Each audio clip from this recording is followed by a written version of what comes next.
अहाना और पारो की सफलता देख पोल्टू ने किया साजिश। पिशिमिनी हुई शॉक्ड।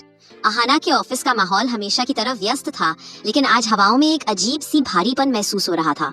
अहाना अपनी मेज पर बैठकर मंडे को सबमिट होने वाली बैलेंस शीट और हेड ऑफिस की रिपोर्ट को अंतिम रूप दे रही थी।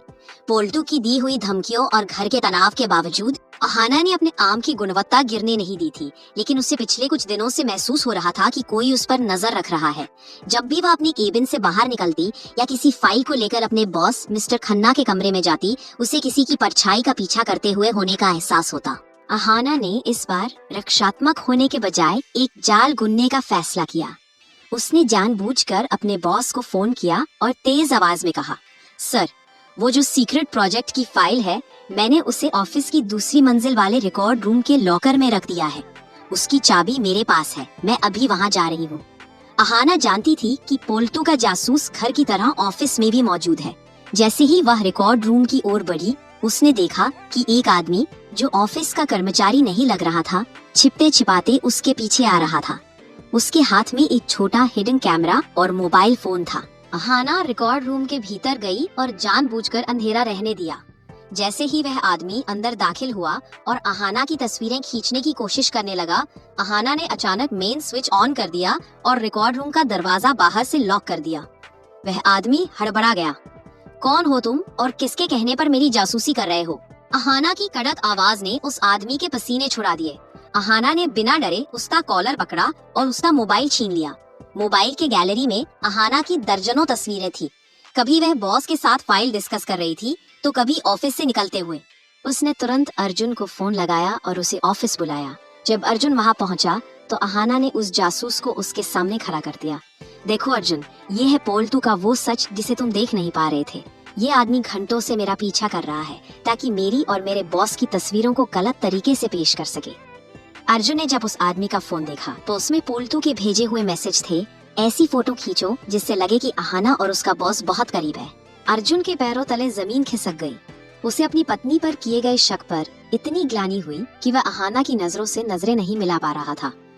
अहाना ने उस जासूस को पुलिस के हवाले कर दिया और फिर मुड़कर अर्जुन से कहा, अर्जुन, शक का इलाज हकीम के पास भी नहीं होता, लेकिन सबूत का इलाज कानून के पास जरूर है। आज तुमने अपनी आंखों से देख लिया कि तुम्हारा भाई किस हद तक गिर सकता है। इधर घर में पोल्टू और पिशिमुनी जश्न की तैयारी कर रहे थे। उन्हें लग रहा था कि आज अहाना के चरित्र पर ऐसा दाग लगेगा कि उसे घर से निकाल दिया जाएगा।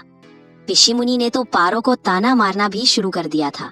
देख लेना पारो, तेरी ये ढाल आज खुद टूटने वाली है।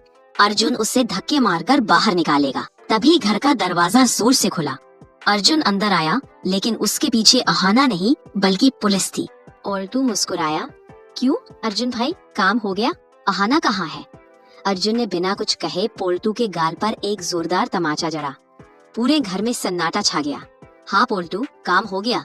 तेरा असली चेहरा मेरे सामने आ गया। तूने अपनी भाभी की जासूसी करवाई। तूने हमारे पवित्र रिश्ते में आग लगाने की कोशिश की। अर्जुन का गुस्सा 7वें आसमान पर था। पुलिस ने पोल्टू को दोबारा हिरासत में ले लिया। इस बार जासूसी, मानहानि और मानसिक उत्पीड़न के आरोप में। पिशिमुनी जोर जोर से रोने लगी, लेकिन इस बार पारो उनके सामने खड़ी हुई। पारो ने कड़क आवाज में कहा, माँ जी, बहुत हो गया आपका ये रोना धोना। अहाना ने मुझे स्वाभिमान सिखाया है और अब मैं इस घर में किसी भी गलत काम को बर्दाश्त नहीं करूंगी। पोल्टू को उसके कर्मों की सजा मिलनी ही चाहिए।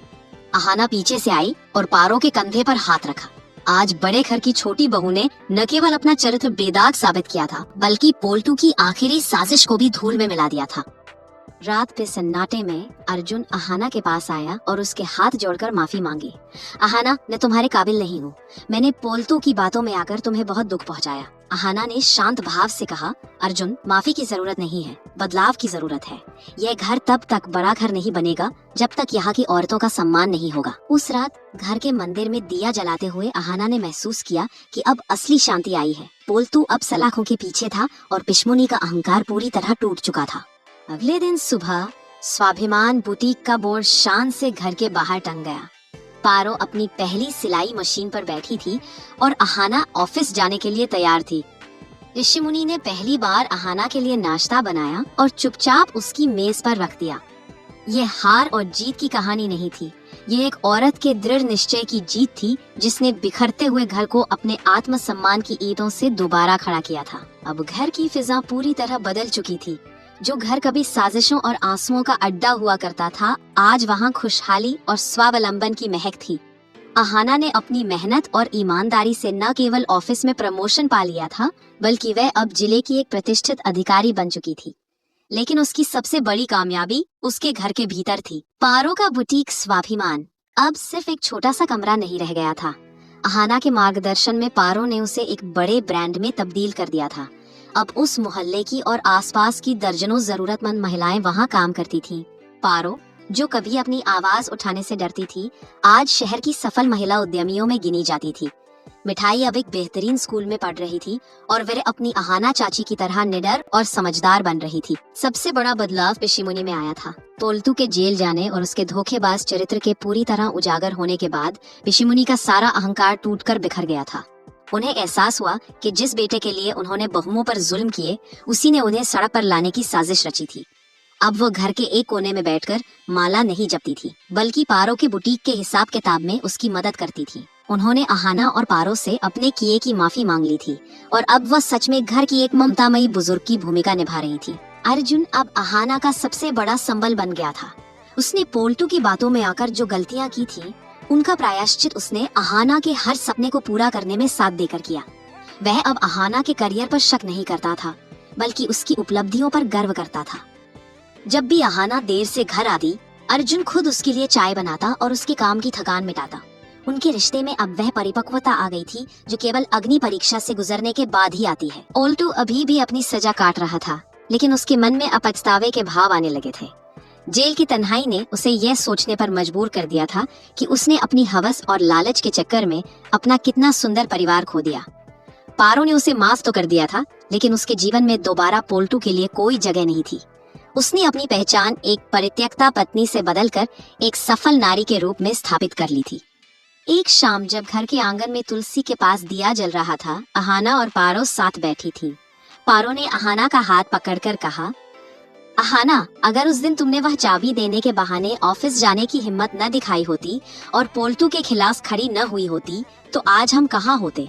अहाना ने मुस्कुराते हुए जवाब दिया, दीदी, बड़े घर की बहू होने का मतलब सिर्फ गहने पहनना और रस्में निभाना नहीं होता।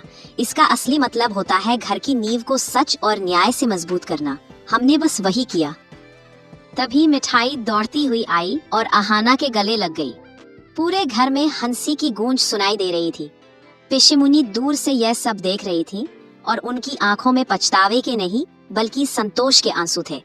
उन्हें गर्व था कि उनके घर की छोटी बहू ने न केवल कुल की मर्यादा बचाई, बल्कि उसे एक नई ऊंचाई पर पहुंचा दिया। बड़े घर की छोटी बहू अब एक मिसाल बन चुकी थी कि कैसे एक औरत अपनी बुद्धिमत्ता और साहस से अंधेरे को उजाले में बदल सकती है। रिश्तों की यह नई इमारत अब विश्वास की नींव पर खड़ी थी, जहां हर सदस्य का सम्मान था और हर आवाज की अहमियत थी।